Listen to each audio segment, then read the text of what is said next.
Sat Sri Akal. Wish you all a very warm welcome to this wonderful session of Byju's classes.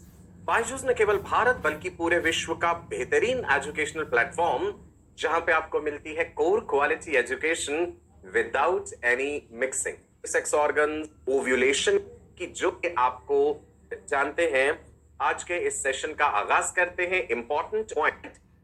कहा था जिंदगी में किसी से जब हम झुकते हैं तभी तो हम जिंदगी में किसी से कुछ पाने के लिए, सीखने के लिए आपको दो बातों का ध्यान रखना होगा। नंबर 1, आपको विनम्र होना होगा, झुकना होगा। जब हम झुकते हैं तभी तो हम किसी से कुछ पा सकते हैं, है ना। और नंबर 2, आपको जो है शुक्रगुजार होना होगा उस शख्स के लिए, इनफैक्ट उस पूरी टीम के लिए जो आपको ये सही शिक्षा दे रही है। Complete team, I mean to say, right. So you should have this attitude of gratitude जिसे हम कहते हैं।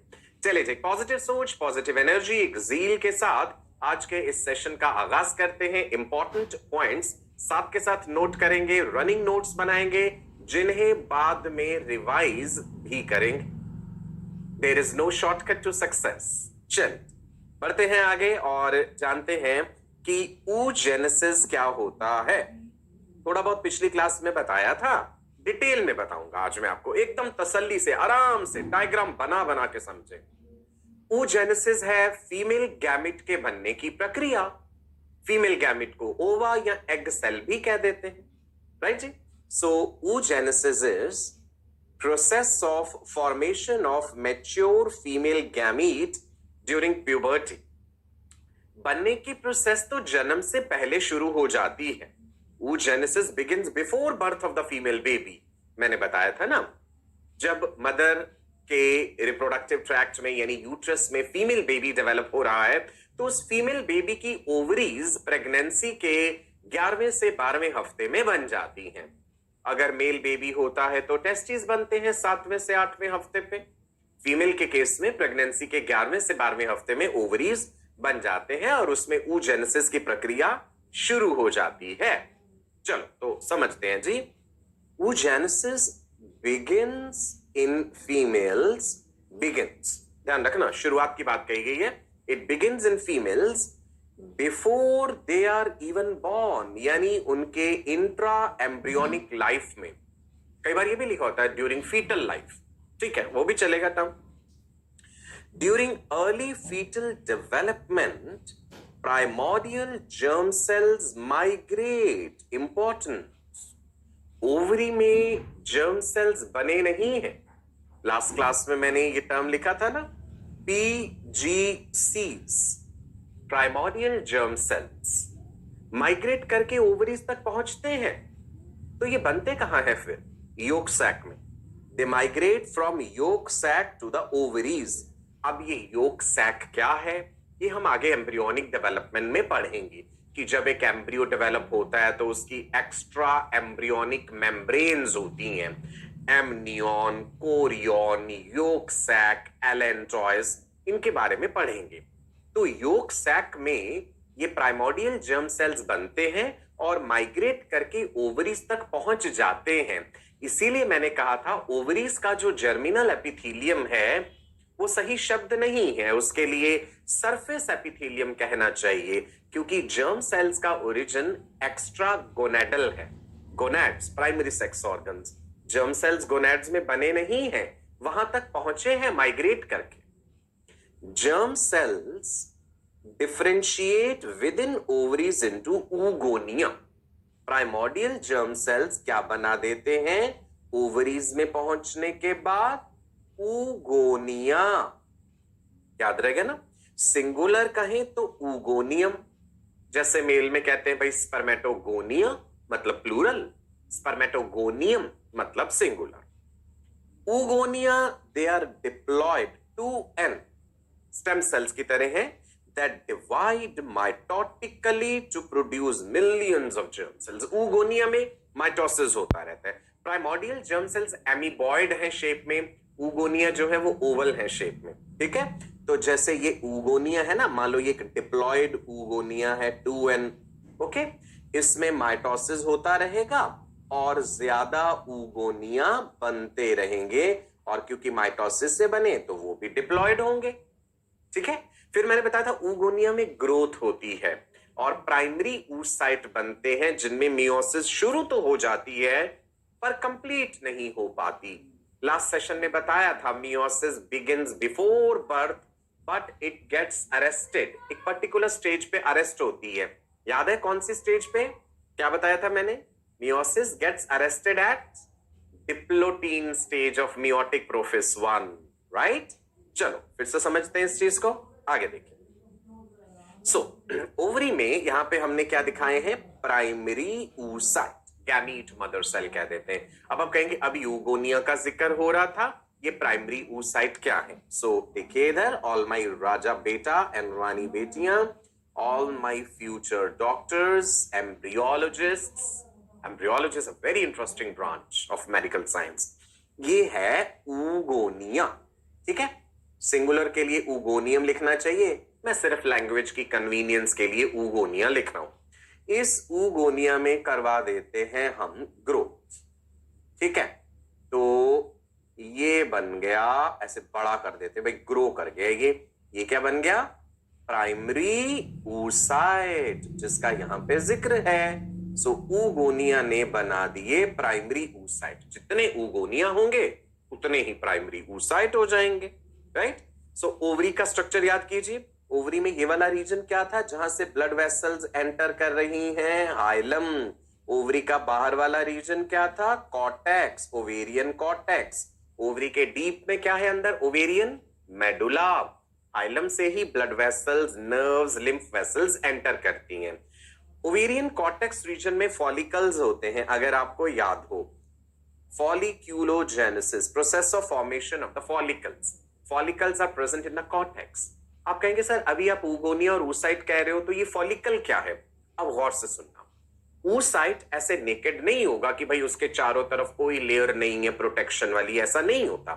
सो oocyte along with the surrounding layers of cells, उसे हम फॉलिकल कहते हैं। So follicle is an oocyte surrounded by layers of granulosa cells। सादी भाषा में अगर फॉलिकल कहना हो, ठीक है, primordial follicle, primary follicle, secondary follicle, tertiary follicle, Graafian follicle, ये फॉलिकल की डेवलपमेंट की अलग अलग स्टेजेस हैं।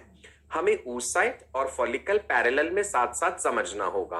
अभी oocyte की बात कर रहे हैं, ठीक है, थोड़ी देर बाद बताऊंगा कि इसी oocyte के चारों तरफ ग्रेनुलोसा सेल्स की लेयर्स बन जाती हैं। ये गोल गोल जो मैंने दिखाए हैं ये हैं ग्रेनुलोसा सेल्स। ठीक है जी, तो तब हम इसे क्या कह देंगे? जब इसके चारों तरफ ये ढेर सारे सेल्स आ गए तो आप इसे फॉलिकल कह सकते हैं। What is the name of these cells? बना लेंगे आप भी डायग्राम साथ साथ। Granulosa cells. और वो जो अंदर पड़ा है वो क्या है? वो है oocyte, प्राइमरी oocyte। ये आगे जाके सेकेंडरी oocyte भी बनेगा। तो सादी भाषा में अगर कोई मुझे कहे कि भाई फॉलिकल क्या है, तो मैं ये कहूंगा follicle is an oocyte surrounded by granulosa cells. इसके अलावा थीकल लेयर्स भी बनेंगी। थीका इंटरना बनेगा, इस पे थीका एक्सटरना बनेगा, जैसे जैसे फॉलिकल साइज में बड़ा हो। वापस लौटते हैं। ओवरी में cortex region, medulla region, right? सबसे बाहर वाली एपिथेलियल लाइनिंग जर्मिनल एपिथेलियम, जो कि क्यूबॉइडल एपिथेलियम है, जिसे हमें टेक्निकली अगर सही शब्द कहना चाहिए तो सरफेस एपिथेलियम। ठीक है, क्यूबॉइडल एपिथेलियल सेल्स हैं। ये गैमीट्स को बना नहीं रहे हैं, उनका तो एक्स्ट्रागोनाडल ओरिजिन है। चलो आगे बढ़ो, इधर देखिए। Each gamete mother cell begins to undergo first meiotic division। तो प्राइमरी oocyte जो है, प्राइमरी oocyte में मियोसिस 1 की शुरुआत होती है, फर्स्ट मियोटिक डिवीजन। लेकिन वो मियोसिस रुक जाती है diplotene stage of meiotic prophase 1। याद रखना, मियोसिस बिगिंस, चलो हम मोटा मोटा लिख लेते हैं ऐसे, meiosis begins in primary oocyte। आप भी नोट कर लीजिएगा, but gets arrested, ये रुक जाती है। जितने भी प्राइमरी oocytes पड़े दोनों ओवरीज में, सब में शुरू होगी और सब में ही रुक जाएगी। Gets arrested eight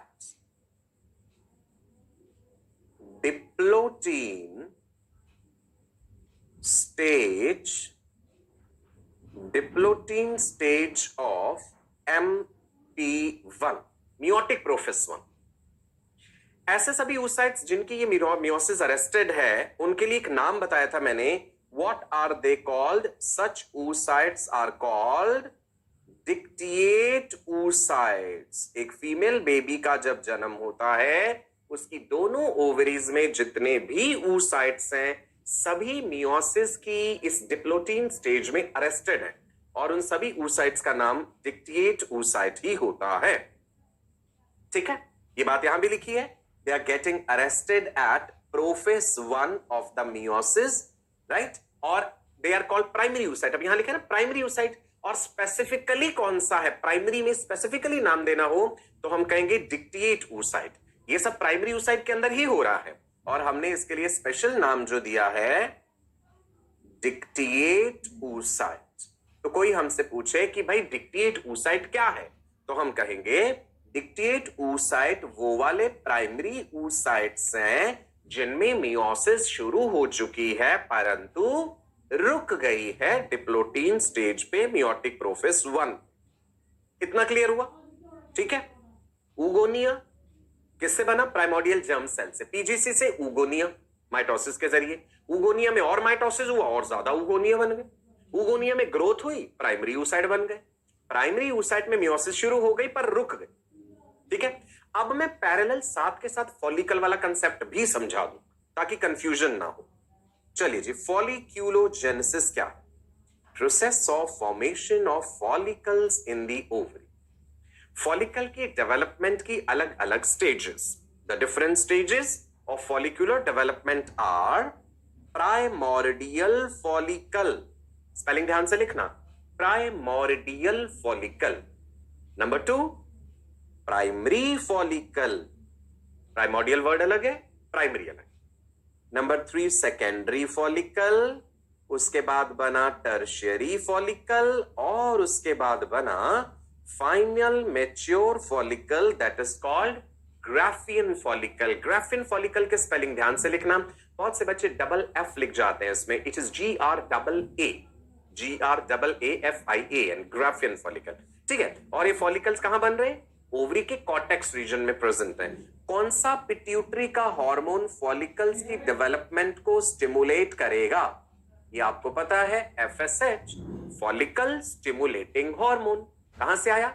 anterior pituitary से। ठीक है जी, चलो आगे बढ़े। नाउ सवाल है कि प्राइमरी फॉलिकल क्या है? प्राइमरी oocyte, प्राइमरी फॉलिकल, अब रिलेट करेंगे हम। ठीक है जी, फिर से बता दूं oocyte के बारे में क्या बताया था? प्राइमोडियल जर्म सेल्स माइटोसिस करके ऊगोनिया बनाते हैं। ऊगोनिया से ग्रोथ होती है और प्राइमरी oocyte बनते हैं। प्राइमरी oocyte में मियोसिस अरेस्टेड है डिप्लोटीन स्टेज में। अब प्राइमरी oocyte और प्राइमरी फॉलिकल रिलेट करने जा रहा हूं। इससे पहले मैंने क्या कहा था? Primordial follicle. What is primordial follicle? Primordial follicle is an oocyte surrounded by flattened layer of epithelial cells. Let me tell you about primordial follicle. ठीक है जी, प्राइमोर्डियल फॉलिकल में क्या है? इसके अंदर एक प्राइमरी oocyte है। ठीक है, and it is surrounded by flattened layer of epithelial cells। इन्हीं epithelial cells को बाद में granulosa cells कहेंगे। So this is a primordial follicle. What is a primordial follicle? Primary follicle। primordial follicle क्या है? Primary follicle से पहले की स्टेज है। primordial follicle के अंदर क्या है? oocyte है। तो ये जो अंदर oocyte पड़ा हुआ है, oocyte की प्लाज्मा मेम्ब्रेन को ऊलमा कहते हैं।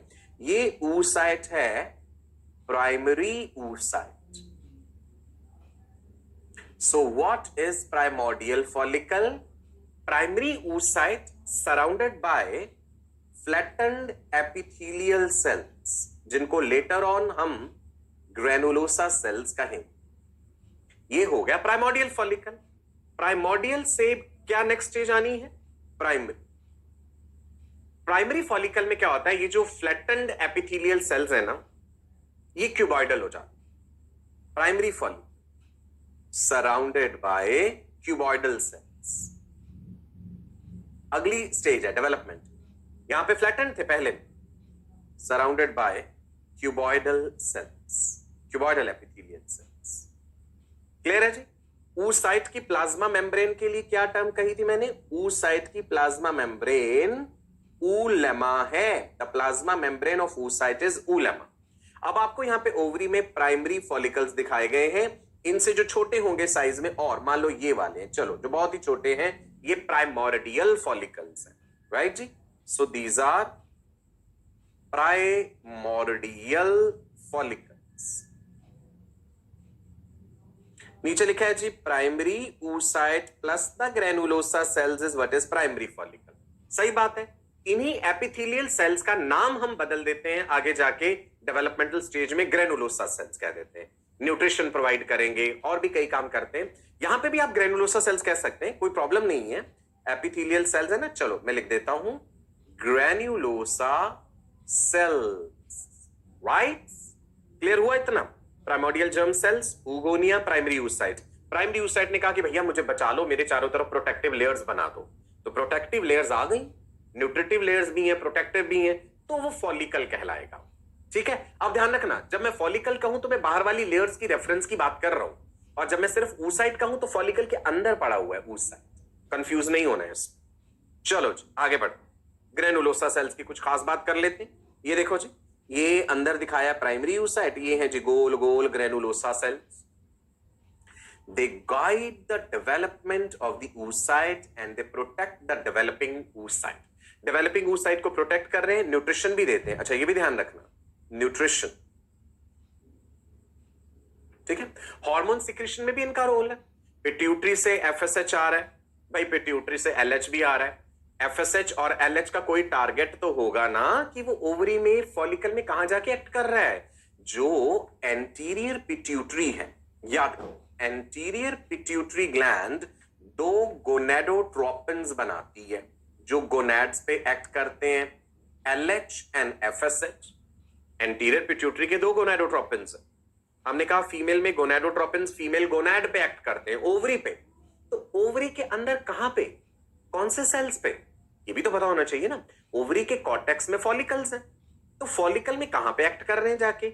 एलएच का जो टारगेट होता है ना, वो फॉलिकल के थीका इंटरना सेल्स होते हैं। हम पढ़ेंगे आगे, अभी फॉलिकल में थीका इंटरना लेयर बनेगी। एफएसएच का जो टारगेट होता है, फॉलिकल स्टिमुलेटिंग हार्मोन के रिसेप्टर्स जो हैं, वो ग्रेनुलोसा सेल्स पर प्रेजेंट है। ये ध्यान रखने वाली बात है भाई, ठीक है जी? सो ग्रेनुलोसा सेल्स न्यूट्रिशन भी दे रहे हैं, और these have receptors for, let me right here, granulosa cells have receptors for follicle stimulating hormone FSH। ठीक है? ये एंड्रोजन्स को ईस्ट्रोजन में बदलते हैं। ग्रेनुलोसा सेल्स एंड्रोजन्स को ईस्ट्रोजन में बदलते हैं। जब एलएच हार्मोन थीका इंटरना पे एक्ट करता है ना, थीका इंटरना एलएच के रिस्पॉन्स में एंड्रोजन्स बनाती है, ध्यान रखना। Theca interna produces male sex hormones, बात फीमेल की हो रही है, लेकिन बनते मेल सेक्स हार्मोन्स है, ठीक है जी? So androgens diffuse into granulosa cells. Granulosa cells convert androgens into estrogens. Let me write here. Granulosa cells convert, aromatization होता है इनमें. They convert androgens, the male sex hormones, into estrogens. ये भी granulosa cells का काम है. यानी granulosa cells hormone भी सिक्रीट कर रहे हैं. यहां लिख देते हैं भाई, granulosa cells का काम है estrogens सिक्रीट करना. When I say estrogens, तो ये एक हार्मोन नहीं है, कैटेगरी ऑफ हार्मोन्स है. ये बात भी बार बार बताइए. ईस्ट्रोन है, ईस्ट्रायोल है, इसमें ईस्ट्राडायोल. चलो आगे बढ़ो. एक इंटरेस्टिंग बात बताओ. You ready? अच्छा, डायग्राम देख पा रहे हैं क्या है? The egg cell surrounded by so many sperms. Fertilisation में हम पढ़ेंगे कि भाई बहुत सारे स्पर्म्स पहुंचते तो हैं एग सेल के पास, लेकिन फर्टिलाइजेशन एक ही स्पर्म कर पाता है सक्सेसफुली जो oocyte के अंदर एंटर करता है। सुनो मेरी, एक फीमेल की दोनों ओवरीज में large number of primary follicles they get degenerated during development. देखो भाई, हमने अभी कहा था कि मिलियंस में है ये फॉलिकल्स जन्म से पहले। जैसे जैसे एज बढ़ती जाएगी ना, फॉलिकल्स का नंबर एंड ऑफ कोर्स साथ के साथ oocytes का नंबर कम होता जाता है। It is a genetically programmed process, और उस जेनेटिकली प्रोग्राम्ड प्रोसेस को कहते हैं बेटा, याद रखना है, इंपॉर्टेंट है, the genetically programmed process is called follicular atresia. Degenerate हो जाते हैं फॉलिकल्स। क्यों डीजेनरेट होते हैं, सिग्निफिकेंस क्या है फॉलिक्यूलर एट्रीसिया का, वो भी समझाऊंगा आपको, ठीक है। चलिए, सो फिलहाल आपने फॉलिक्यूलर एट्रीसिया जाना क्या होता है। देखो, फॉलिक्यूलर डीजेनरेशन का एक जेनेटिकली प्रोग्राम्ड प्रोसेस है, ये होना ही होना है। एक फीमेल की दोनों ओवरीज में चाहे लाखों हजारों फॉलिकल्स हैं, पर सारे के सारे ओव्यूलेट नहीं कर पाएंगे। एक फीमेल अपने रिप्रोडक्टिव लाइफ स्पैन में, जो कि मिनार्क से लेके मेनोपॉज तक है, कि जब रिप्रोडक्टिव साइकिल शुरू हुआ है 10 से 12 साल की उम्र में, तब से लेके मेनोपॉज तक 45 से 50 साल की उम्र तक, जितना उसका रिप्रोडक्टिव लाइफ स्पैन बनता है, इतने रिप्रोडक्टिव लाइफ स्पैन में वो 400 से 450, 400 to 450 ओवा ही अपनी ओवरीज से रिलीज कर सकती है, दोनों ओवरीज का मिला करके। ये जेनेटिकली डिटर्मिन्ड है, ये फिक्स्ड है, इससे ज्यादा नहीं। बाकी जितने भी इससे एक्स्ट्रा है ना, वो सब मर जाएंगे, वो सब डीजेनरेट हो जाएंगे, सब खत्म हो जाएंगे। एक मंथली साइकिल में एक ही ओवा सक्सेसफुली रिलीज होता है। कभी कभार ऐसा हो जाता है कि भाई 2 रिलीज हो गई या 3 हो गए, rare of the rare cases में, लेकिन in 1 monthly cycle, 1 menstrual cycle, 1 ova is release from 1 ovary. दोनों ओवरीज ऑल्टरनेट करती हैं इस प्रोसेस में। अगर एक साइकिल में राइट ओवरी ने ओवा बनाया तो अगले साइकिल में लेफ्ट बनाएगी, फिर राइट बनाएगी, पर कोई हार्ड एंड फास्ट रूल नहीं होता। कई बार same ovary continues producing ova for many months and then the other ovary takes over the function. चलो, मैं फॉलिकुलर एट्रीसिया बता रहा हूं। डीजेनरेशन का एक जेनेटिकली प्रोग्राम्ड प्रोसेस है। बिफोर बर्थ यानी जन्म से पहले lakhs of follicles are present in both ovaries, but at puberty, जन्म से पहले तो बहुत सारे हैं, बच्चे का जन्म हुआ, फॉलिकल्स मरते रहे, एज बढ़ती रही, 1 साल का हुआ फीमेल बेबी और फॉलिकल्स कम हो गए, 2 साल की उम्र तक और कम हो गए, ये सब होता रहेगा। एट्रीसिया कॉन्टिन्यूसली होता रहेगा। प्यूबर्टी में 60,000 से 80,000 फॉलिकल्स ही बचते हैं ईच ओवरी में। ये एनसीईआरटी का डायग्राम है, इंपॉर्टेंट है, इसकी सारी लेबलिंग इंपॉर्टेंट है। एक ही डायग्राम में आपको ओवरी के बहुत सारी स्टेजेस दिखाई गई हैं। मैं आपको बता दूं, ये सारी चीजें याद कर लीजिएगा। यहां पे ब्लड वेसल्स दिखाई गई हैं ओवरी में, प्राइमरी फॉलिकल दिखाया गया है, सेकेंडरी फॉलिकल की स्टेज नहीं दिखाई गई। उसके बाद टर्शियरी फॉलिकल है जिसमें एंट्रम है। एंट्रम का मतलब होता है कैविटी बननी शुरू हो गई है, फॉलिक्यूलर कैविटी जिसमें फॉलिक्यूलर फ्लूइड भरेगा। उसके बाद यह है जी Graafian follicle, the final mature follicle. कई बार लेबलिंग करके भी क्वेश्चन आपको दे सकते हैं कि A B C D X Y Z लिख दो कि भाई आपको पता हो कि ये फॉलिकल की कौन सी स्टेज है। ये ग्राफियन फॉलिकल का रप्चर होना दिखाया गया है और इस प्रोसेस को कहते हैं ओव्यूलेशन। नाउ ये ध्यान दीजिएगा, ओवरी से जो रिलीज हुआ है ना, इसको ओवम लिख तो दिया है, बट टेक्निकली ये ओवम नहीं है। अभी इसने अपनी मियोसिस कंप्लीट नहीं करी है, ये अभी सेकेंडरी oocyte है। ओवरी से जो रिलीज होता है ओवुलेशन के टाइम पे, that structure is, let me right here, that structure is secondary oocyte which is release from ovary. इसकी मियोसिस अरेस्टेड है, meiosis arrested at metaphase 2 stage.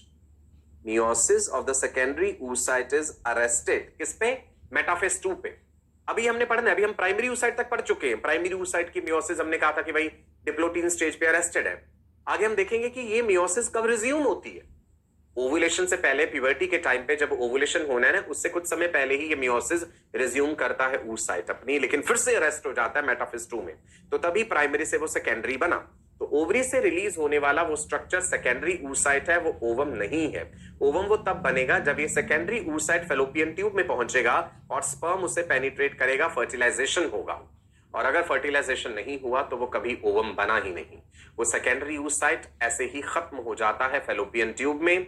24 घंटे उसका सर्वाइवल टाइम होता है, 24 घंटे के बाद वो मर जाता है, फेगोसाइट्स उसे खा जाते हैं without leaving any scar of its existence. उसके अस्तित्व का कुछ भी नहीं बचता, वहां पे फेलोपियन ट्यूब में ही खत्म हो जाता है। ठीक है जी, चलिए आगे बढ़े।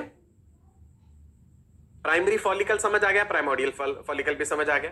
पहली स्टेज प्राइमोडियल फॉलिकल, दूसरी स्टेज प्राइमरी, तीसरी सेकेंडरी फॉलिकल। सेकेंडरी फॉलिकल से आगे बनेगा टर्शियरी फॉलिकल, फिर उससे बनेगा ग्राफियन फॉलिकल। चलो जी, सेकेंडरी फॉलिकल के बारे में अब हम इंपॉर्टेंट बातें जानते हैं। फॉलिकल की डेवलपमेंट की अगली स्टेज है, प्राइमोडियल ही प्राइमरी में बदला है, प्राइमरी ही सेकेंडरी में बदला है।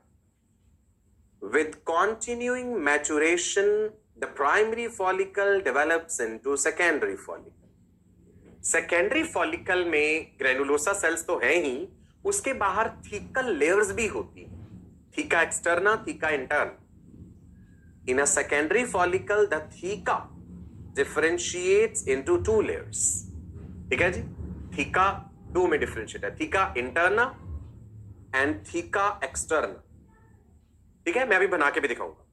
थीका इंटरना जो है हाईली वेस्कुलर है, ब्लड सप्लाई बहुत ज्यादा है, अंदर वाली लेयर है, क्यूबॉइडल सिक्रीटरी सेल्स हैं जो कि ईस्ट्रोजन्स भी सिक्रीट कर रहे हैं, एंड्रोजन तो बना ही रहे हैं, ईस्ट्रोजन भी रिलीज कर रहे हैं, एंड्रोजन का ईस्ट्रोजन में कन्वर्जन हो जाता है। Theca externa is outer layer of stromal cells and collagen fibres. So theca externa is fibrous, avascular, यहां ब्लड सप्लाई नहीं है। Theca interna is vascular, right जी। चलिए आगे देखें।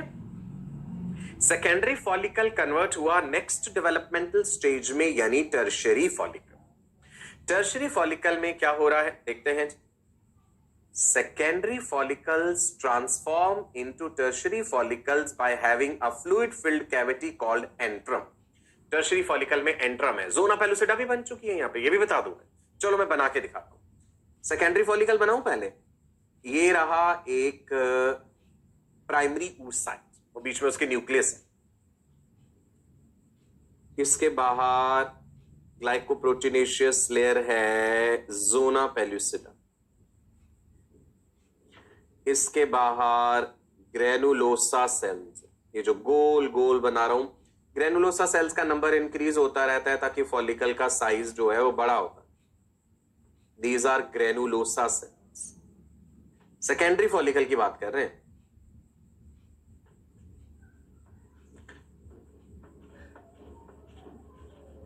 ठीक है, इसके बाहर मैंने कहा था अभी, इससे पिछली स्लाइड में बोला था ना कि थीका इंटरना, थीका एक्सटर्ना है, तो पहले बना रहा हूं ये थीका इंटरना, राइट। ग्लैंड्यूलर है, वेस्क्यूलर है। वेस्क्यूलर व्हेन आई से, इट मींस इस थीका इंटरना में ब्लड सप्लाई है। लेट्स लेवल, आप भी साथ साथ बनाएंगे। थीका इंटरना, बायोलॉजी में डायग्राम्स को प्रैक्टिस जरूर करना चाहिए, that's a very good habit. और ये क्या है जी, ग्रेनुलोसा सेल्स, जिनके फंक्शंस बताए मैंने आपको, नंबर बढ़ता जा रहा है इनका। और उसके अंदर नीचे जोना पेलुसिडा, उससे नीचे oocyte पड़ा हुआ है, primary oocyte, arrested stage of meiosis में, है ना। थीका इंटरना हो गई, इसके बाहर फाइब्रस लेयर है, अभी अभी देखा था ना कोलेजन फाइबर्स हैं। सो ये सबसे बाहर ये जो फाइब्रस सी लेयर आ गई, दिस इज, इस तरफ लिख देते हैं, theca externa, fibrous avascular. LH hormone, luteinising hormone कहां एक्ट कर रहा था जाके, थीका इंटरना पे। ठीक है जी। सो ये सेकेंडरी फॉलिकल की नेक्स्ट स्टेज क्या आ गई, टर्शियरी फॉलिकल, जो भी जिक्र हो रहा है। टर्शियरी फॉलिकल में ये सारी लेयर्स की फॉर्मेशन कंप्लीट हो गई, ग्रेनुलोसा सेल्स का और ज्यादा नंबर बढ़ गया, फॉलिकल का साइज और ज्यादा बड़ा हो गया, और बीच में कुछ कुछ ग्रेनुलोसा सेल्स इधर उधर खिसक गए और कैविटी बन गई, जिसे हमने कहा है एंट्रम। ये ग्रेनुलोसा सेल्स रीअरेंज कर लेते हैं अपने आप को, एंट्रम। एंट्रम कैविटी में फ्लूइड होता है, एंट्रल फ्लूइड कहते हैं, फॉलिकुलर फ्लूइड, जो फ्लूइड ग्रेनुलोसा सेल्स ने ही रिलीज करा है। Tertiary follicle, the presence of antrum signifies the formation of the tertiary follicle. Antrum is what? Antrum is the cavity, एक बड़ी प्रोमिनेंट सी कैविटी बन जाती है। और देखो कैविटी बन गई तो बाकी ग्रेनुलोसा सेल्स इधर उधर खिसक गए हैं, और oocyte ये बीच में, oocyte एक बीच में जो था वो अब साइड में हो गया है ना, राइट जी। और इस एंट्रल कैविटी में क्या है? Enteral cavity has enteral fluid which is also called follicular fluid. इस फ्लूइड को किसने सिक्रीट करा है? Granulosa sales. एंट्रल फ्लूइड और the follicular fluid which is secreted by granulosa cells and it is rich in estrogens. Clear है इतना? Tertiary follicle, okay. चलो एक चीज रिकॉल करते हैं हम। हाइपोथैलेमस ने बनाया था GnRH, फुल फॉर्म याद है GnRH की? Gonadotropin releasing hormone. ये gonadotropin releasing hormone anterior pituitary तक पहुंचा और इसने एंटीरियर पिट्यूटरी से कहा कि भाई तुम अपने गोनेडोट्रोपिन्स बनाओ, LH और FSH। यहां FSH का जिक्र दिखाया गया है, ये रहा FSH, follicle stimulating hormone. Blood circulation के थ्रू ये फॉलिकल स्टिमुलेटिंग हार्मोन ओवरीज तक पहुंच रहा है। किस पे एक्ट कर रहा है? जाके ग्रेनुलोसा सेल्स पे, राइट। सो GnRH किस पे एक्ट कर रहा था? एंटीरियर पिट्यूटरी पर। और इसके रिस्पॉन्स में एंटीरियर पिट्यूटरी ने क्या बनाया था? गोनेडोट्रोपिन्स। कौन कौन से gonadotropins? FSH, follicle stimulating hormone, and LH, luteinising hormone, जो जाके गोनेड्स पे एक्ट करे। नाउ प्यूबर्टी के टाइम पे when a female attains the age of puberty, sexual maturity, 10 से 12 साल की as, endocrine glands are developed enough, hypothalamus is producing more GnRH which is acting on anterior pituitary, and anterior pituitary is producing LH and FSH in large amounts which are acting on ovaries, और ये सारी प्रक्रिया एकदम से शुरू हो जाती है। ठीक है, क्या होता है जी? During puberty the arrested primary oocytes they starts growing and complete their first meiotic division. Now अब क्या होना है कि भाई LH FSH sufficiently developed, तो FSH हार्मोन जो है फॉलिकल स्टिमुलेटिंग हार्मोन ओवरीज पे जाके एक्ट करा। आप कहेंगे दो ओवरीज है, राइट एंड लेफ्ट, बिल्कुल। जिस ओवरी के पास ज्यादा रिसेप्टर्स है एक पर्टिकुलर मंथली साइकिल में, उधर उस हार्मोन का एक्शन ज्यादा हो, तो ओवरी पे एक्ट करा, तो ओवरी में फॉलिक्यूलोजेनेसिस एक तरह से रिज्यूम हुआ। फॉलिकल के अंदर जो oocyte अरेस्टेड स्टेज में पड़े हुए थे, अब एक तरह से वो जाग जाएंगे, है ना, कि हमारी मियोसिस इतने लंबे समय से अरेस्टेड पड़ी थी, अब वक्त आ गया है हमें उस मियोसिस को आगे बढ़ाना है। ठीक है जी। तो मियोसिस को आगे कहां से बढ़ाना है? कहां पे अरेस्टेड थी? Diplotene stage of meiotic prophase 1 पे अरेस्टेड। ठीक है। सो एक साथ ना बहुत सारे फॉलिकल्स ग्रो करना शुरू करते हैं। हम मेंस्ट्रुअल साइकिल में पढ़ेंगे कि जब साइकिल का डे 1 होता है, on first day of the menstrual bleeding, जब यूट्रस में ब्लीडिंग फेस है, उसी समय ओवरी में फॉलिक्यूलर फेस होता है। Many follicles they start developing in response to FSH, 15 से 20 फॉलिकल्स।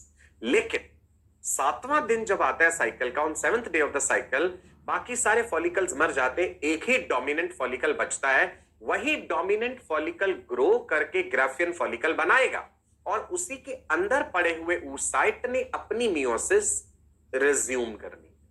सुनो फिर से, during puberty the arrested primary oocytes start growing and complete their first meiotic division. सारे के सारे एक साथ नहीं ग्रो कर जाएंगे। ठीक है जी, मैंने बोला 15 से 20 फॉलिकल्स ने एक साथ ग्रो करना शुरू करा, लेकिन उसमें से भी मेजॉरिटी मर गए।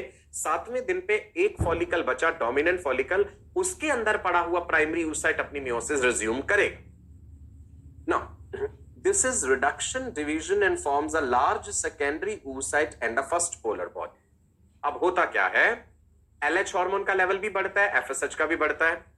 तो जो डिक्टिएट oocyte हम कह रहे थे कि भाई डिक्टिएट oocyte जिसकी मियोसिस अरेस्टेड है डिप्लोटीन स्टेज पे, ये डिक्टिएट oocyte में मियोसिस का रिजम्पशन होता है। देयर इज resumption, मतलब meiosis resumes, resumption of meiosis, but unfortunately ये meiosis भी अरेस्ट हो जाती है मेटाफेज 2 पे आके, और डिक्टेट oocyte से बन जाते हैं सेकेंडरी oocyte। डिक्टेट oocyte ने बना दिया सेकेंडरी oocytes, प्राइमरी oocyte ने सेकेंडरी oocyte बना दिया। मियोसिस इसकी भी अरेस्टेड है मेटाफेज 2 पे, याद रखना ही। Secondary oocytes, meiosis arrested at metaphase 2 stage. पहले प्रोफेज 1 में अरेस्टेड, अब मेटाफेज 2 स्टेज, और ये ओवरी से रिलीज हो गया। अब जब मियोसिस 1 कंप्लीट तो हुआ है, मियोसिस 1 कंप्लीट हुआ है, मियोसिस 2 नहीं हो पाया। मियोसिस 1 जब कंप्लीट हुआ तो मतलब 2 डॉटर सेल्स बने होंगे ना, तो एक बड़ा सेकेंडरी oocyte बना है और दूसरा फर्स्ट पोलर बॉडी बना है जिसे पोलोसाइट कहते हैं, राइट। सिंप्लीफाइड वे में दिखाता हूं, एक ऊगोनिया से एक प्राइमरी oocyte, प्राइमरी oocyte ने मियोसिस 1 कंप्लीट कर ली, एक सेकेंडरी oocyte और एक छोटा सेल जिसे फर्स्ट पोलर बॉडी कहा है। कहानी तो यही है ना इतनी। इस प्राइमरी oocyte ने मियोसिस 1 कंप्लीट करी, 2 डॉटर सेल्स बनाए, एक सेकेंडरी oocyte ये बड़ा वाला और एक छोटा cell that is first polar body. Ovulation के टाइम पे ये सेकेंडरी oocyte ओवरी से निकल जाएगा फॉलिकल के अंदर से, लेकिन इस सेकेंडरी oocyte की मियोसिस अभी अरेस्टेड है मेटाफेज 2 पे। वो आगे जाके अभी कंप्लीट करेंगे जब स्पर्म एंटर करेगा इसमें। नाउ सेकेंडरी oocyte जो है contains rich cytoplasm of the primary oocyte। ये किसकी बात हो रही है? Secondary oocyte। सेकेंडरी oocyte में ज्यादा साइटोप्लाज्म है, उसने प्राइमरी oocyte का साइटोप्लाज्म हथिया लिया, हैप्लॉइड होगा ऑफ कोर्स, ठीक है जी। अब आप देखिए इस डायग्राम में ये सेकेंडरी oocyte और उसके साथ एक छोटा सा और सेल है that is first polar body. Polar bodies बहुत ही छोटे सेल्स हैं। अभी एक पोलर बॉडी बना है ना ये, इसके बाद आगे जाके देखेंगे फिर सेकंड पोलर बॉडी भी बनेगा। The fate of the first polar body is unknown. ज्यादातर तो ये कि फेगोसाइट्स से खा जाते हैं, ये खत्म हो जाता है, right. They are known to have no function, कोई फंक्शन नहीं है, फेगोसाइट्स खा जाएंगे।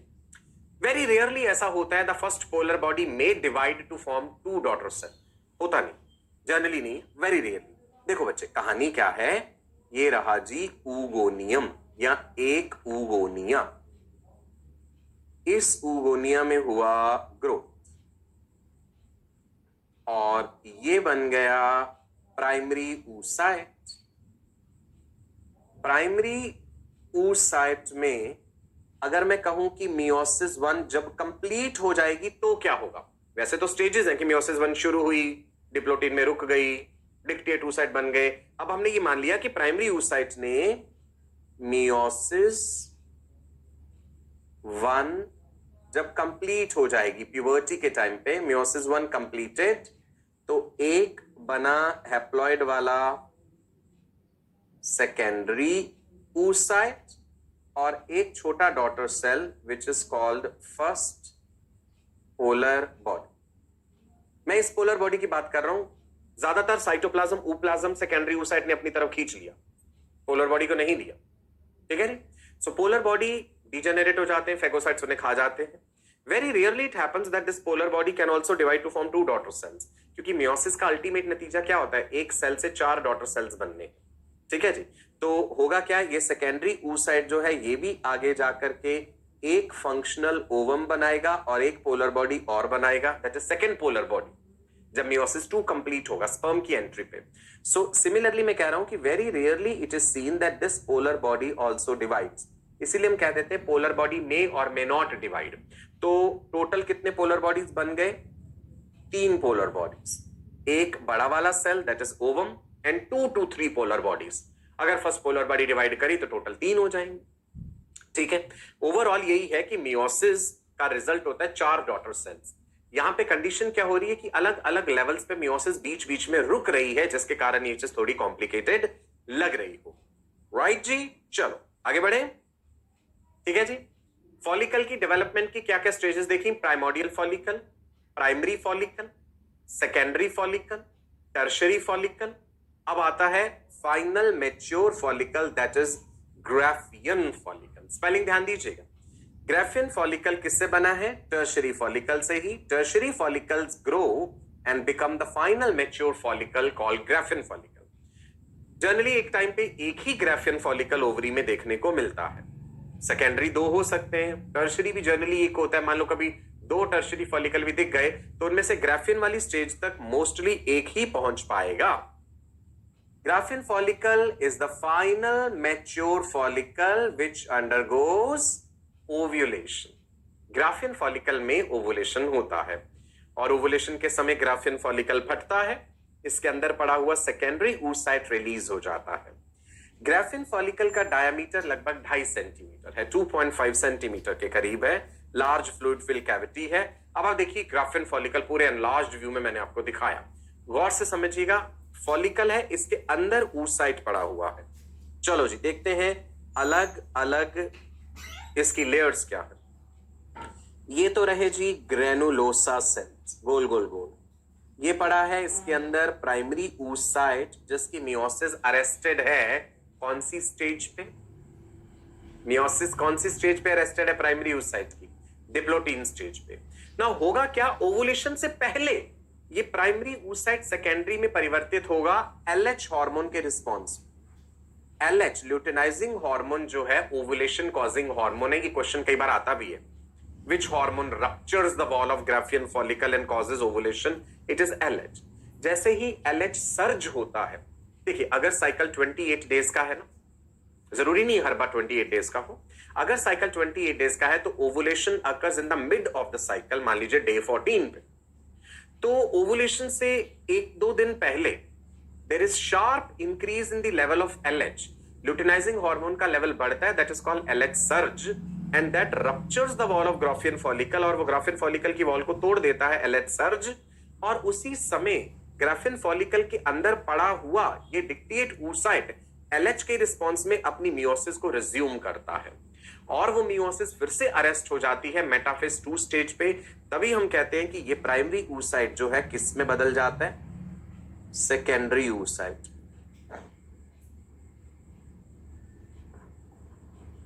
Meiosis arrested at metaphase 2. बाकी लेयर्स देखते हैं फॉलिकल की. पहले तो ये एंट्रम भी देख लीजिए, अ फ्लूइड फिल्ड कैविटी जिसमें फॉलिकुलर फ्लूइड है. ग्रेनुलोसा सेल्स की जो लेयर oocyte को सराउंड कर रही है that's called corona radiata. Granulosa cells ने अलग अलग पोजीशंस ले ली. कुछ ग्रेनुलोसा सेल बिल्कुल oocyte के चारों तरफ है, जोना पेलुसिडा के बाहर. सबसे अंदर तो oocyte है ही है. oocyte की अपनी प्लाज्मा मेम्ब्रेन होगी, that is called as oolemma. oolemma के बाहर है जोना पेलुसिडा. उसके बाहर ग्रेनुलोसा सेल्स की जो लेयर है दैट इज कोरोना रेडिएटा. जो ग्रेनुलोसा सेल्स ये बिल्कुल पेरीफेरी पे चले गए हैं, ये वाले, this is what is called as membrana granulosa. ये वाले, इनको हम कह देते हैं मेम्ब्राना ग्रेन्युलोसा. ठीक है जी. ये थीका एक्सटर्ना और ये theca interna. Theca interna is glandular, it is vascular. Theca externa is fibrous, it is avascular. So ये जो कंप्लीट स्ट्रक्चर आपको ओवरी में दिख रहा है ना, ये this is what is Graafian follicle. Naked eye से आप देख सकते हैं एक बल्जिंग स्ट्रक्चर है ओवरी में. राइट, क्लियर है जी. 2.5 सेंटीमीटर के करीब मैंने डायमीटर बताया. एक और डायग्राम देखिए ग्राफिन फॉलिकल का. ग्राफिन फॉलिकल के अंदर अब मैंने यहां पे दिखा दिया सेकेंडरी oocyte. सेकेंडरी oocyte किससे बना है? सेकेंडरी oocyte ग्राफिन फॉलिकल के अंदर वो जो डिक्टेट oocyte था उसकी मियोसिस रिज्यूम हो जाने से सेकेंडरी oocyte बन गया और साथ में एक छोटा सा पोलर बॉडी भी होगा जो यहां नहीं दिखाया गया. ये रही जी कैविटी, दैट इज एंट्रम. सबसे बाहर वाली लेयर अगर मैं लेबल करूं दैट विल बी, बोलिए कौन सी लेयर होगी सबसे बाहर? Theca externa, fibrous and avascular. उसके नीचे थीका इंटरना. ठीक है, उसके नीचे ये वाले सेल्स ग्रेनुलोसा सेल्स हैं पर पूरी लेयर का नाम मेम्ब्राना ग्रेनुलोसा. याद हो जाना चाहिए आपको ये साथ साथ. सबसे अंदर हमें oocyte दिख रहा है. अच्छा ये भी ध्यान रखना, ये जो मास ऑफ सेल्स है, एक मास ऑफ सेल्स है ना जिसने कोरोना रेडिएटा लेयर जो है, ये वाली लेयर थी ना corona radiata. Let's write here, हमारी प्रैक्टिस भी हो गई इस चीज की. कोरोना रेडिएटा, वो मास ऑफ सेल्स जिसने कोरोना रेडिएटा को मेम्ब्राना ग्रेनुलोसा से जोड़ा हुआ है, this is important, this is called cumulus oophorus, Graafian follicle का डायग्राम आपको अच्छे से आना चाहिए। क्यूमुलस oophorus, क्लियर है जी? राइट, कितनी सारी चीजें समझ आ गई हमें ग्राफियन फॉलिकल के इस डायग्राम में। चलो एक बार पूरी समरी देख लेते हैं फॉलिक्यूलोजेनेसिस, पूरा फॉलिक्यूलोजेनेसिस देख लो आप क्या क्या है जी। कहां से शुरू करें? चलो यहां से शुरू कर दिया, स्टेज नंबर 1 प्राइमोर्डियल फॉलिकल, उसके बाद स्टेज नंबर 2, ये सब एफएसएच के रिस्पॉन्स में हो रहा है, follicle stimulating hormone. Primordial follicle से प्राइमरी फॉलिकल, उसके बाद सेकेंडरी फॉलिकल, उसके बाद बन जाएंगे जी टर्शियरी फॉलिकल, राइट। अब आप लेयर्स देख लीजिए, प्राइमरी oocyte है अंदर पड़ा हुआ, ढेर सारी लेयर्स हैं बाहर, जिनमें से एक जोना पेलुसिडा है। You can see the blood vessels also. Number 5 पे आपको ये जो इतना बड़ा फॉलिकल ये दिख रहा है, ये कौन है? दिस इज ग्राफियन फॉलिकल, है ना? Beautiful diagram. ओवरी में आपको सारी स्टेजेस दिखाई गई। अब बात ये मत समझना कि घूम घूम के ओवरी में अलग अलग जगहों पे जा रहा है, नहीं, वो तो आपको एक ही स्लाइड में सारी चीजें दिखाने के लिए करा गया। अदरवाइज तो जिस जगह पे पड़ा है वहीं पे पड़ा ही तो अलग अलग डेवलपमेंटल स्टेजेस में जाएगा ना। एग्रीड? नाउ ग्राफियन फॉलिकल की ये रही कैविटी एंट्रम, ये है उसके अंदर सेकेंडरी oocyte, ये हो गया ओवुलेशन। पॉइंट नंबर 6 पे हमने क्या दिखाया है? ग्राफियन फॉलिकल की वॉल टूट गई और उसके अंदर पड़ा हुआ सेकेंडरी oocyte और उसके चारों तरफ zona pellucida, corona radiata, cumulus oophorus, ये सारी चीजें निकल जाती हैं। तो ग्राफियन फॉलिकल जो है, ग्राफियन फॉलिकल जो है, जब ये फटता है, इसके अंदर पड़ा हुआ सेकेंडरी oocyte जब निकलता है ओवुलेशन के समय, तो अपने चारों तरफ कुछ प्रोटेक्टिव लेयर्स को भी साथ ले जाता है, जिसमें से जोना पेलुसिडा, कोरोना रेडिएटा और क्यूमुलस oophorus है। फेलोपियन ट्यूब्स का काम होगा इसे पकड़ना या ना पकड़ना, जो आगे हम डिस्कस करेंगे। ठीक है जी। ग्राफियन फॉलिकल के फट जाने के बाद एक टेम्परेरी ग्लैंड बन जाती है ओवरी में। You remember that? Temporary endocrine gland which is formed in the ovary after ovulation, slightly yellowish in colour, that temporary endocrine gland is called corpus luteum. Corpus luteum क्या है? Graafian follicle के बचे खुचे sales से बना एक temporary endocrine gland है, जो कि small amount of estrogen and large amount of progesterone बनाता। क्लियर है जी? कॉर्पस ल्यूटियम को येलो बॉडी भी कहते हैं, आगे भी डिस्कस करेंगे। कॉर्पस ल्यूटियम को येलोइश कलर का हमने दिखाया है, ग्राफियन फॉलिकल के बचे कुचे सेल्स से बना है, स्मॉल अमाउंट में ईस्ट्रोजन एंड लार्ज अमाउंट में प्रोजेस्टेरॉन बनाता है, रिलैक्सिन एंड इनहिबिन भी बनाता है। ये we will discuss that.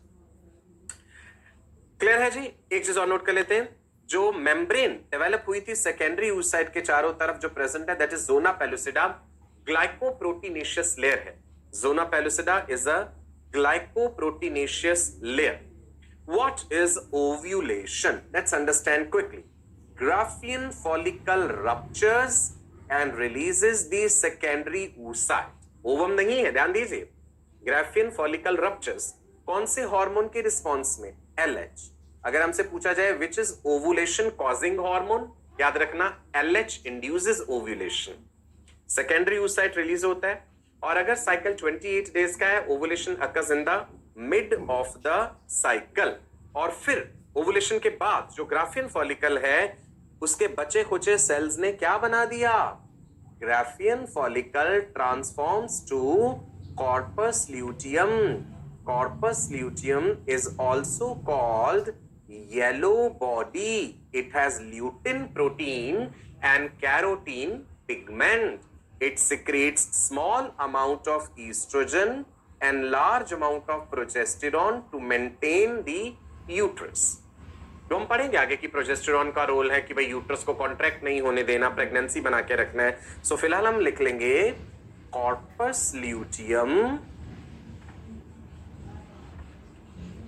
is temporary endocrine gland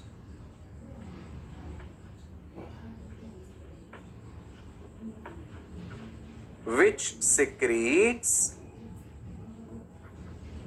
hormones. कौन कौन से hormones? Small amount of estrogen, large amount of progesterone. कई बार ये पूछ लेते हैं, the most important hormone produced by corpus luteum which maintains pregnancy is progesterone. It also secretes small amount of estrogen. It also secretes relaxin and inhibin. Proteinaceous hormones, steroidal hormones दोनों बना रहा है। Corona radiata layer भी बता दूं आपको मैं, layer of cells that provide vital proteins develop around the oocyte, that is corona radiata. ये ग्रेनुलोसा सेल्स ही, ग्रेनुलोसा सेल्स ने ही अपने आप को रीअरेंज कर लिया है, कहां पे, उस oocyte के चारों तरफ। तो अलग अलग लेयर्स को हमने आपको समझा दिया यहां पे। मियोसिस 2 कब कंप्लीट होगा? अब आप देखो, सेकेंडरी oocyte रिलीज हो गया था ओवरी से, फेलोपियन ट्यूब में चला गया। अगर सेकेंडरी oocyte को स्पर्म मिला वहां फेलोपियन ट्यूब में, अभी जरूरी तो नहीं है कि स्पर्म प्रेजेंट है ना, अगर कॉप्यूलेशन हुआ है, सेमिनल फ्लूइड डिपॉजिट हुआ था वेजाइना में, तो चांसेस हैं कि वेजाइना यूट्रस को क्रॉस करके स्पर्म्स फेलोपियन ट्यूब तक पहुंचे होंगे। तो सेकेंडरी oocyte को अगर स्पर्म मिला, अब सेकेंडरी oocyte के चारों तरफ यहाँ पे और लेयर्स भी हैं। यहाँ पे मैंने बोला था ना, जब वो रिलीज हुआ है तो उसके चारों तरफ जोना पेलुसिडा है, उसके चारों तरफ कोरोना रेडिएटा है, क्यूमुलस oophorus के सेल्स हैं, ये सारी प्रोटेक्टिव लेयर्स हैं। तो स्पर्म को सारी लेयर्स को चीरते हुए आगे जाना होगा। अगर सक्सेसफुल फर्टिलाइजेशन हुआ, स्पर्म अंदर एंटर कर गया, तो एंट्री ऑफ स्पर्म जो है वो स्टिमुलस होगा उस सेकेंडरी oocyte के लिए कि तुम अपनी मियोसिस कंप्लीट करो और ओवम बनो और फिर जाइगोट बन जाओ। ओवम से जाइगोट बनने तक में कितना समय लगेगा वो भी हम आगे डिस्कस करेंगे फर्टिलाइजेशन में। तो एक चीज ध्यान रखिएगा, sperm entry stimulates secondary oocyte to complete its meiosis, which is arrested at metaphase 2 stage। और अगर स्पर्म नहीं आया तो सेकेंडरी oocyte 24 आवर्स में खत्म हो जाएगा विदाउट कंप्लीटिंग इट्स meiosis। अब आप ये oogenesis की कंप्लीट समरी देख लीजिए, इस फ्लो चार्ट के जरिए आपको सारी बातें क्रिस्टल क्लियर हो जाएंगी। oogenesis कैसे कैसे आगे आगे बढ़ रहा है, डेवलपमेंटल स्टेजेस जल्दी से मैं आपको बता देता हूं। ये है जी oogoneum। During fetal development meiosis 1 शुरू होनी है प्राइमरी oocytes में। ये हमने लिया, इससे प्राइमरी oocyte बना कैसे, oogonia से प्राइमरी oocyte कैसे बना है, ग्रोथ बताई थी ना मैंने। प्राइमरी oocyte में मियोसिस 1 शुरू हो गया, और अगर कंप्लीट कह दें, मियोसिस 1 होके कंप्लीट हो गया तो बना सेकेंडरी oocyte और first polar body. First polar body may और may not divide. Secondary oocyte का हो गया भाई ओवुलेशन। अगर स्पर्म वहां पे आया, फर्टिलाइजेशन हुआ, तो बनेगा जी ओवम, और ओवम और स्पर्म का न्यूक्लियस जब मिल गया तो डिप्लॉयड जाइगोट। राइट, ठीक है जी। चलो फिर आज के लिए इतना ही रखते हैं, बहुत ज्यादा लोड नहीं डालते हैं हम आप पे, है ना। टेक्निकल थी बहुत सारी चीजें, बस आपको समझ आई, काफी हद तक समझ आई हैं। जो आपने नोट्स बनाए हैं आप उन्हें रिवाइज करेंगे, चीजें और क्लियर हो जाएंगी। रिलेट करके समझना है oocyte और फॉलिकल की डेवलपमेंट की स्टेजेस को। जन्म से पहले शुरू हो जाती है प्रक्रिया, ये कंप्लीट तब होती है अगर वो सेकेंडरी oocyte फर्टिलाइज हो। हम ये सादी भाषा में कह सकते हैं कि एक फीमेल की ओवरी में जो मियोसिस उसके जन्म से पहले शुरू हुआ है, वो मियोसिस सक्सेसफुली तभी कंप्लीट होगा अगर उस फीमेल की ओवरी से रिलीज्ड सेकेंडरी oocyte स्पर्म से फर्टिलाइज हुआ, अदरवाइज नहीं। सेकेंडरी oocyte खत्म हो जाएगा 24 घंटे बाद विदाउट कंप्लीटिंग इट्स मियोसिस। ठीक है जी। तो स्पर्मेटोजेनेसिस एंड oogenesis का कंपैरिजन जो है फिर वो हम नेक्स्ट सेशन में देखेंगे। तब तक आप इसे रिवाइज जरूर कीजिएगा। पढ़ते रहिए, खुश रहिए। नमस्कार, bye bye, God bless you all, wish you all a very bright and prosperous future.